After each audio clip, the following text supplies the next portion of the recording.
Olá, boa noite.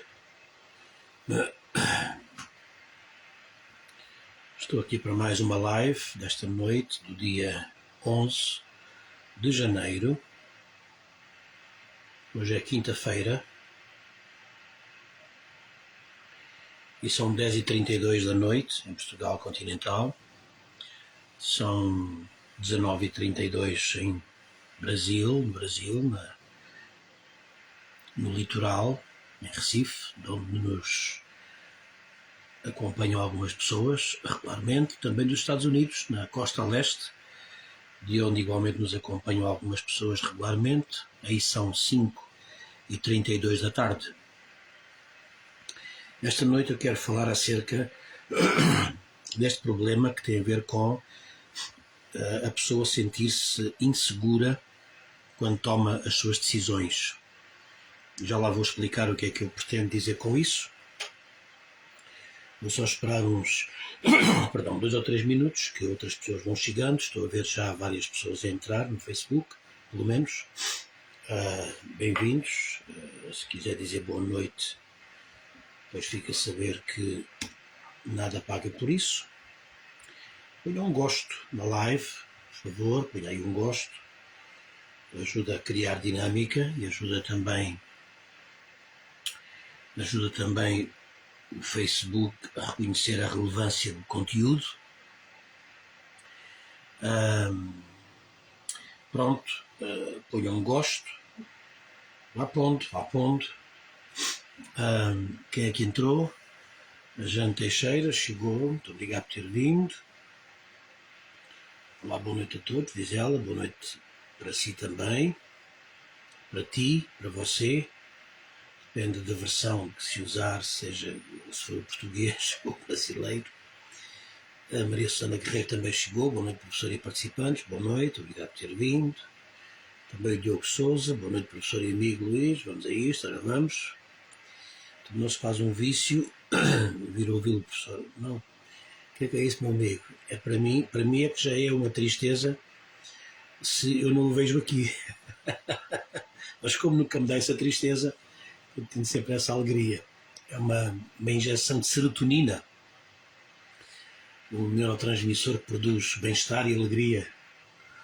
Muito bem, também a Sónia dos Santos diz boa noite, doutor Luís, e a todos. Boa noite também por ter vindo, obrigado. Bom, então, não esqueça de pôr aí gosto na live.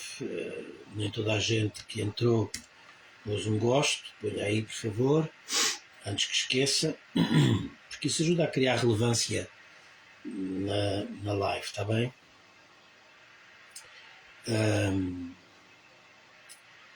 Também outra coisa, quem me está a ver através do YouTube, não peço por favor aquilo que peço sempre, subscreva o meu canal, passe o endereço deste canal a outras pessoas, se for no YouTube, e também, além de subscrever o canal, ponha também um gosto e ponha também um comentário. Ora, esta noite trago mais um tema que nós tratamos na psicanálise e que tem a ver com esta indecisão, insegurança que algumas pessoas têm nas suas decisões. Ora, vamos a isto. É normal nós termos é normal nós fazermos uma análise, nós fazermos um check, é normal nós fazermos uma averiguação, se quisermos, de decisões que nós tomamos.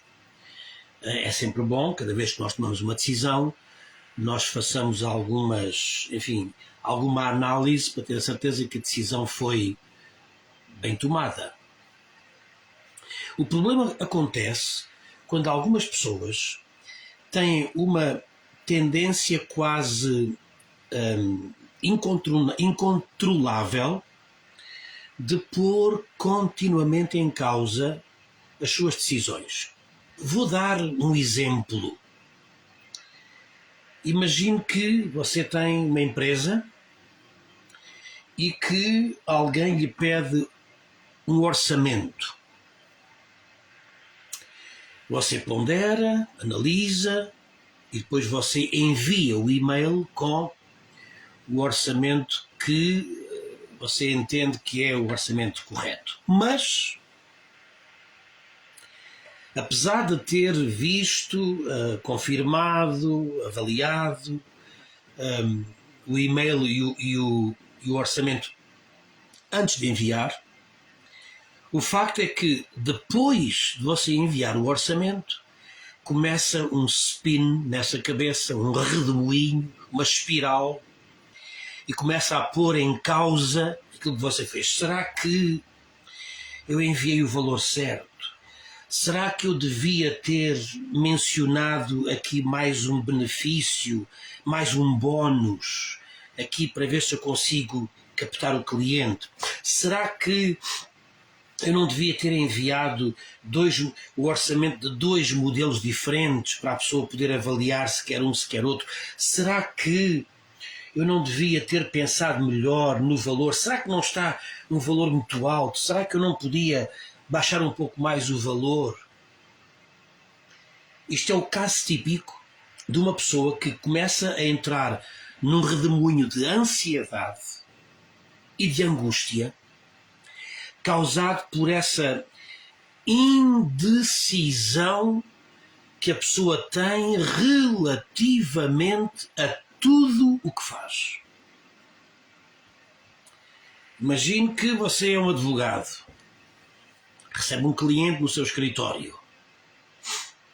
O cliente apresenta-lhe o problema e você, no seu melhor conhecimento, começa a dar indicações, direções, começa a dar opiniões, começa a dar depois, começa a comunicar, começa a informar aquilo que a lei diz acerca da situação. O cliente vai-se embora e você fica a pensar, será que eu disse tudo aquilo que eu devia dizer? Não será que eu devia também ter falado deste pormenor, deste detalhe, porque talvez pudesse ajudar o cliente a entender melhor a situação? Será que eu não devia ter falado de outro artigo, daquele outro artigo que pode até ser útil aqui, se nós formos dirimir isto numa instância da justiça? Será que? Você é um professor, uma professora, dá a sua aula e no fim da aula você vem para casa num drama, numa ansiedade, numa angústia. Será que eu disse tudo aquilo que eu devia? Será que perceberam da forma como eu disse? Será que eu devia falar com alguns alunos para tentar saber se aquilo que eu disse foi mesmo aquilo que eles perceberam? Será que? Eu estou a trazer esta conversa hoje porque há muitas pessoas que vivem nesta dúvida, e depois torna-se uma angústia. Aí a pessoa bate à porta de um psicólogo, a pessoa bate à porta de um psicanalista. Se quiserem bater à minha, está disponível. Posso dar-vos o número da porta aqui no online. Então você bate à porta do psicanalista e você tenta uma ajuda, porque você vive numa tal angústia, numa tal ansiedade, porque depois essas perguntas todas que você começa a fazer, será que, quer seja você um empresário que manda um orçamento, quer seja um advogado que dá um parecer, quer seja um professor que dá uma aula, a questão que se coloca é, será que vem da sua insegurança e começa a criar uma angústia. Você começa a viver angustiado e não sabe porquê. É que você nem sequer relaciona esse seu sentimento de angústia. É por essa razão que às vezes, muitas vezes, a maior parte das vezes, todas as vezes, é preciso ajuda para que nós consigamos até nós olharmos para nós próprios. Às vezes nós, a maior parte das vezes, nós não conseguimos olhar para nós só a partir do nosso olhar. Às vezes é preciso outros ouvidos, ouça isto que lhe vou dizer, às vezes é preciso outros ouvidos que ao nos ouvirem, nos ajudem a falar. Eu vou repetir. Às vezes é preciso não só alguém que o ouça, ou que a ouça, às vezes é preciso alguém que o faça, que o leve, que o ajude a você ouvir-se a si próprio. E é isto que é fundamental quando nós começamos a tratar dos nossos conteúdos psíquicos, mentais, emocionais. Alguém que ao ouvir-nos acaba por ser um catalisador, alguém que vai ajudar-nos a falarmos. E por essa razão a nos escutarmos, a nos ouvirmos.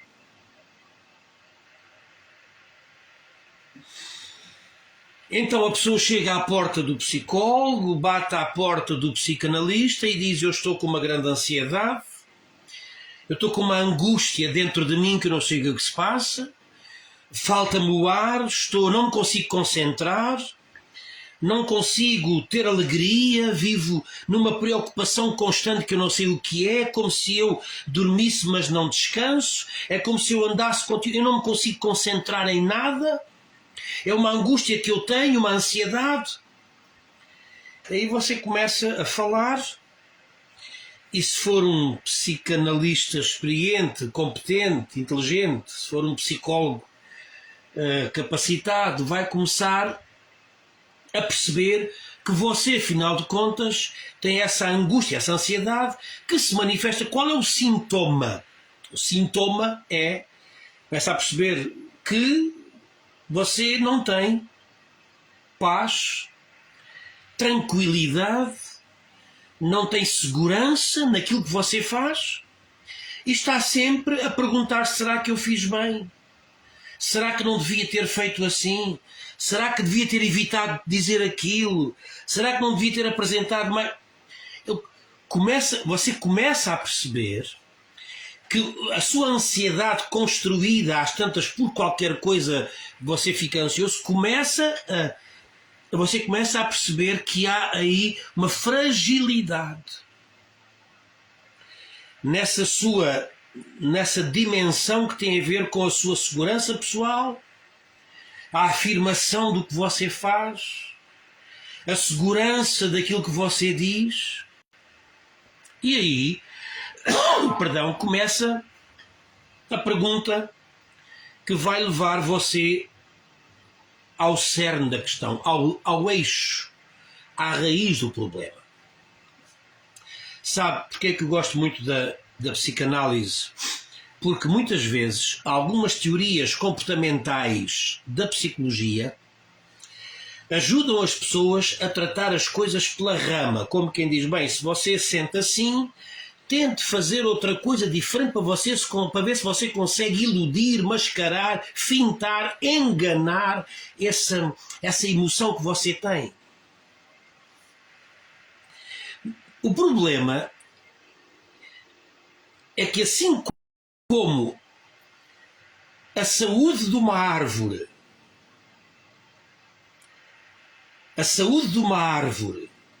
a exuberância da sua copa, a qualidade dos seus frutos, depende da seiva que nela corre e que vem da raiz,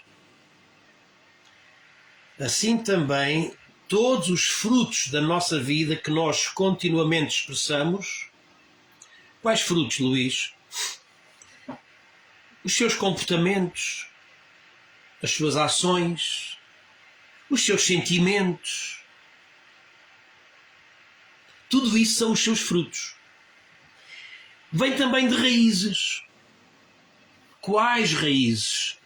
Raízes do seu psiquismo. Imagine que há dentro de si uma zona de raízes, muitas raízes no seu psiquismo, e é dessas raízes que começa a aparecer a expressão da sua vida. O que você faz, o que você diz, vem dessas raízes. O que são as raízes? Ainda bem que você perguntou. As raízes são todo o conteúdo psíquico que você tem, que o constitui a si e que foi gerado, criado, crescido, fortalecido na sua infância. É por essa razão que não há volta a dar. Nós estamos continuamente a pagar as contas de criança. E enquanto nós não nos apercebermos que aquilo que nós vivemos, o livro de Jó na Bíblia, o livro mais antigo do cânon bíblico, é o livro de Jó, é antes dos Salmos. É o livro mais antigo de todo o cânon, de toda a biblioteca, porque a Bíblia não é um livro, é uma biblioteca de vários, dezenas de livros. O livro de Jó diz: pergunta às gerações passadas, ouça isto, pergunta às gerações passadas porque nós somos de ontem.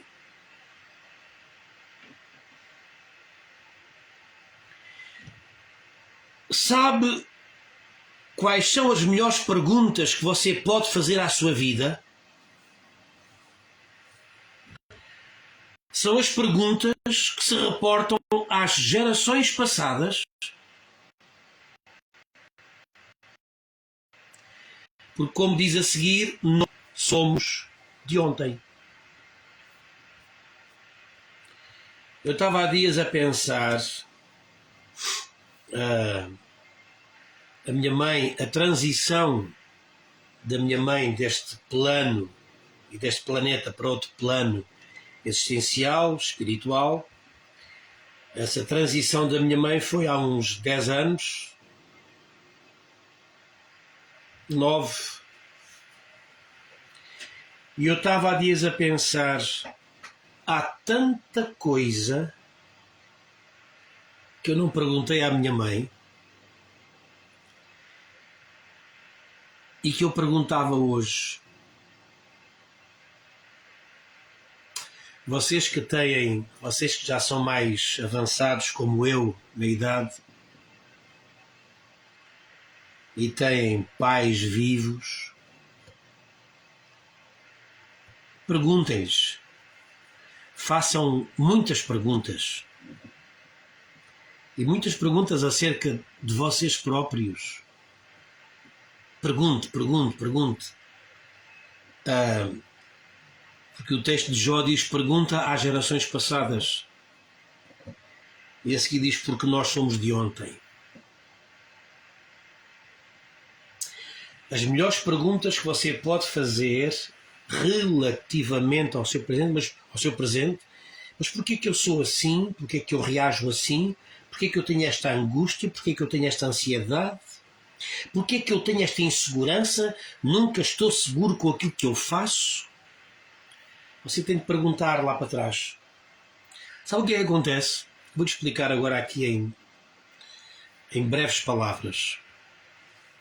Uma pessoa que tem este comportamento que eu acabei de descrever, o empresário sempre inseguro, será que dei o orçamento correto? Será que fiz o melhor que eu podia fazer? O advogado que diz: mas será que eu dei a opinião certa? Será que eu não podia ter... Ou então o professor diz, será que eu dei a matéria de forma clara? Será que eu acertei? Será que eu não confundi nada na matéria que eu dei? Isto vem da sua infância. Pessoas com este grau de insegurança pessoal que gera uma ansiedade e uma angústia, um suspirar, um inspirar, quase que a pessoa não consegue, enfim, ter paz e sossego. Mas porquê? Começa a perceber-se que há este detalhe naquilo que você faz e começa a perceber-se outra coisa seguinte. Geralmente é o resultado de um pai, uma mãe ou um cuidador que durante a sua infância foi tão exigente, tão exigente, dizia, consigo, que aquilo que você fazia ou nada estava certo, ou então qualquer coisa que acontecesse tinha imediatamente uma dimensão quase catastrófica. Se porventura você deixava cair um pouco de sorvete na roupa, então a sua mãe fazia... Era um caos, é como se o universo tivesse acabado de desabar em cima de si. Alguma coisa que você fazia que não estava exatamente certo, era logo um drama, era logo um empolar da situação que parece que estava para além de... Enfim. Ou então alguma coisa que você fazia e que porventura era repreendido ou até apanhava uma sova, uma tareia, como a gente diz cá em Portugal, de uma tareia de criar bicho,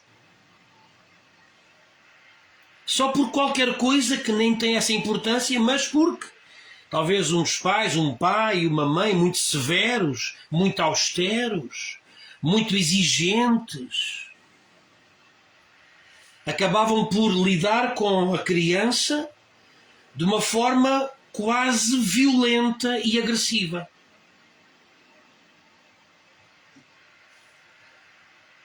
Há uma certa proporcionalidade que é preciso ter relativamente à repreensão e ao castigo de alguma coisa, mas depois também há educadores, pais, já lá vou falar do que vem a seguir, que por conta de viverem recalques e traumas que têm a ver com a forma como eles foram também educados e criados, acabam por inconscientemente repetir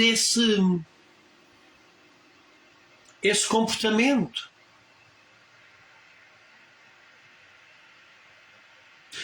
Eu vi há dias, enviaram-me há dias, foi a Jane, enviou-me há dias um vídeo que é da Maria. Como é que é? Como é que se chama o vídeo? Como é que se chama o vídeo? Tinha a ver com uma Maria que tratava os filhos, não os deixava ir à escola, tratava com rigidez, tratava com muita rigidez, tratava com muita exigência e não deixava... As crianças tinham de trabalhar trabalhos assim, isso mesmo, vida de Maria, diz a Jane, vida de Maria, tal e qual. É um filmezinho delicioso, é uma coisa, tem a ver com tudo aquilo que eu estou a dizer esta noite, a vida de Maria. A Maria, com os filhos em tenra idade, não os deixou ir à escola, não deixou aprender a escrever e a ler, tinham que fazer as tarefas da casa, fazer todas as... Porquê? Porque ela própria tinha assim sido tratada pelos pais dela e assim sempre para trás, para trás, para trás. E esse comportamento era repetido de geração em geração. Sabe o que é que acontece? Pode acontecer uma de duas coisas. Acontece que aí está você, com essa insegurança toda, essa ansiedade e essa angústia, não tem segurança pessoal porque, em criança, a mensagem era: se isto que eu fiz de errado tem uma repreensão, um castigo tão grave, é porque aquilo que eu fiz é uma coisa muito grave. Você não sabe o poder que isso tem numa criança. Quando a criança começa a sobrevalorizar alguma coisa que só está sobrevalorizada porque o adulto também na na reprodução do seu trauma e do seu recalque, acaba por tornar aquilo igualmente grave, sério. A criança vai crescer com a sensação de que nada do que eu faço está bem feito. Aquilo que eu faço é sempre passível de ter uma repreensão, é possível que aquilo que eu estou a fazer não seja suficiente. E assim a pessoa chega ao consultório do psicoterapeuta e acaba por não perceber o porquê da sua ansiedade, o porquê da sua angústia, que afinal de contas precisa de uma coisa, precisa de lidar com essas memórias que acabaram por criar em si, em você, uma atitude, um comportamento, uma forma de estar insegura, instável, sem firmeza, sem se garantir a si próprio. No Brasil há uma expressão que não usamos em Portugal, em português, que é eu me garanto. Eu me garanto. Dizem no Brasil, eu me garanto. Não dizemos em Portugal. Eu estou tantas vezes no Brasil, qualquer dia já falo duas línguas, português e brasileiro. Então a ideia de eu me garanto é aquilo que eu estou a dizer esta noite, que nós precisamos, se nós percebermos de onde vem toda esta insegurança. A insegurança ao dar o orçamento, a insegurança ao dar um parecer, a insegurança ao dar uma aula, insegurança. Será que? A via de regra, claro que há exceções, mas via de regra, a pessoa que tem este procedimento, peço desculpa, a pessoa que tem este procedimento e este comportamento é geralmente um sintoma de um ponto fixo no seu psiquismo que ficou lá atrás, quando foi alimentado em si, quando foi alimentada em você a insegurança, a insuficiência e uma certa incapacidade para estar ao nível da exigência de quem tinha sobre si autoridade e ascendência.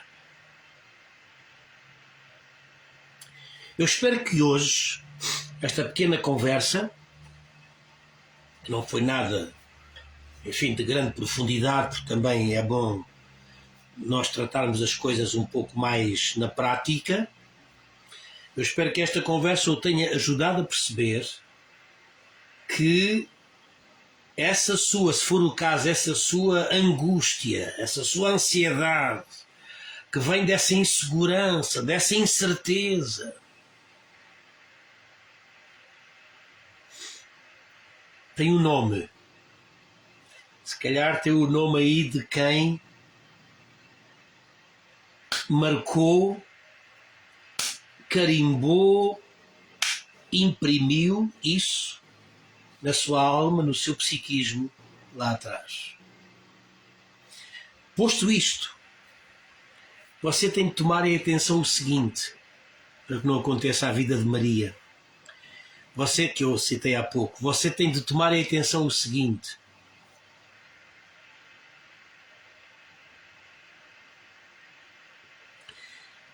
quando você ganha consciência do que eu estou a dizer hoje, se você é uma pessoa, ouça o que eu lhe vou dizer para terminar hoje esta minha conversa. Se você é alguém que identifica em si próprio o comportamento que eu acabei de descrever, tome cuidado para você inconscientemente não estar a repetir e a reproduzir essa mesma experiência a outras pessoas que eventualmente são pessoas sobre quem você tem alguma ascendência, alguma autoridade e alguma influência. Depois de todos aqueles que eu disse que vieram, veio a Diamantina Barracosa, boa noite, e também veio a Josefa Josina, paz seja a todos, também disse verdade agora há pouco, obrigado por ter vindo, Josefa, obrigado a todos. Então, isto para dizer esta noite que, por um lado, entenda que parte dessa sua angústia, ansiedade, essa sua forma de viver de forma tão insegura, tem raízes. Não nasceu consigo. Nem você não se tornou assim por... Não. Como eu disse no início, é sempre uma coisa é você fazer uma revisão e confirmar aquilo que você fez. Outra coisa é essa completa falta de segurança, essa ansiedade que você tem de achar que não fez a coisa certa ou que não fez tão bem quanto podia fazer. Isso aí é que começa a ser patológico. Uma coisa é você confirmar, pronto. Outra coisa é você ficar insegura e achar que há sempre qualquer coisa que você fez e fez mal. Eu devia ter feito assim e que estúpido que eu fui, fiz desta maneira, mas que burro que eu sou, devia ter feito da outra maneira. Isto é que começa a ser um problema. Então tem que ir lá atrás. Tem que identificar o que aconteceu que lá atrás criou em si essa forma de ser da qual você não se consegue libertar. E depois tome muito cuidado, para você não reproduzir esse comportamento naqueles que eventualmente estão debaixo da sua influência e autoridade. Faça lá as pazes com quem foi tão exigente consigo. Releve, faça uma ressignificação do que aconteceu lá atrás. Vá lá atrás, olhe para isso com outros olhos, deixe que isso fique curado aí na sua atitude, liberte-se desse procedimento e comece a viver uma vida mais solta, mais alegre, mais segura, sendo que nem sempre fazemos tudo certo, mas também nem sempre fazemos de forma a ser tão críticos de nós próprios, inseguros e de tanto nos condenarmos injustamente. Muito bem. Pronto, fico por aqui esta noite, um pouquinho mais breve. Ainda assim espero que tenha ajudado. A Sónia diz gostei, Josefa Josina diz insegurança é algo muito ruim, completamente. E pronto, fico por aqui, obrigado a todos os que vieram esta noite, obrigado a quem esteve por aqui. A Dona Susana Guerreiro diz obrigada, professora, até amanhã, outra vez estamos aqui às 10h30 para mais um tema que vamos trabalhar aqui. Se mais alguém quiser dizer boa noite, diga agora, porque eu vou desligar isto e assim sempre me dá. Outra coisa, por favor, ponha aí um gosto aí na live. Há muita gente aqui a ver que não pôs um gosto nesta live. Ponha lá aí um gosto, se faz favor, e obrigado. Está bem? Ponha ali um gosto aí, não se esqueça de pôr um gosto nesta live aqui no Facebook. Muito bem.